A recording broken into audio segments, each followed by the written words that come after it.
మీరు ఇచ్చేదానికి అంటే వెబ్రివేషన్ ఎలా ఉండబోతుంది? ఇప్పుడు రాజుకి 4 ఎంఎస్పీ అంటే ఒక ట్యాగ్ లైన్ అయిపోయింది. Right sir. రైతులకు చెప్పుకోవడానికి మేము ఎంఎస్పీ ఇస్తున్నాం అని చెప్పి చెప్పుకుంటున్నాం. అది కూడా చేయట్లేదు.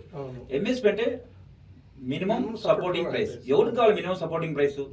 వస్తువు తయారు చేయడానికి ప్రాఫిట్ ఇస్తున్నారు, రైతు పండించడానికి ప్రాఫిట్ లేదు. ఏజెంట్ డిసైడ్ చేస్తున్నాడు ప్రైస్. అది ఎంత ఖర్చు వస్తుంది రైతుకు, లీజ్ ఎంత, ఎరువులు ఎంత ఖర్చు వస్తున్నాయి, సీడ్ ఎంత, లేబర్ ఎంత, వాటర్ చార్జెస్ ఎంత, పవర్ బిల్ ఎంత ఉంటాయి, అవన్నీ క్యాలిక్యులేట్ చేసి ప్రాఫిట్ అనేది ఇంత ఫిక్స్ కావాలా. మినిమం సపోర్టింగ్ ప్రైస్ ఎవరికి కావాలా అంటే మ్యానుఫాక్చరింగ్ కాస్ట్ సరిపోతున్నాయి, కంపెనీలకు అందరికి మ్యానుఫాక్చరింగ్ కాస్ట్ ఇవ్వచ్చు కదా. లాభాలు ఎందుకు ఇస్తున్నారు, సబ్సిడీలు ఎందుకు ఇస్తున్నారు వాళ్ళకి? కరెంట్ బిల్లులో సబ్సిడీ, మ్యాన్ పవర్ లో సబ్సిడీ, జిఎస్టీలో సబ్సిడీ, అన్నింటిలో ఎగ్జామ్షన్స్. కానీ రైతులకు మాత్రం సపోర్టింగ్ ప్రైస్ ఇస్తే అంటారు. అంటే మ్యానుఫాక్చరింగ్ కాస్ట్ కూడా ఇవ్వడం లేదు. అంటే ఎంత మ్యానుఫాక్చరింగ్ కాస్ట్ అనేది కూడా చెప్పట్లేదు వాళ్ళు క్లారిటీగా. రైతు నష్టపోతారు. మా నిదానం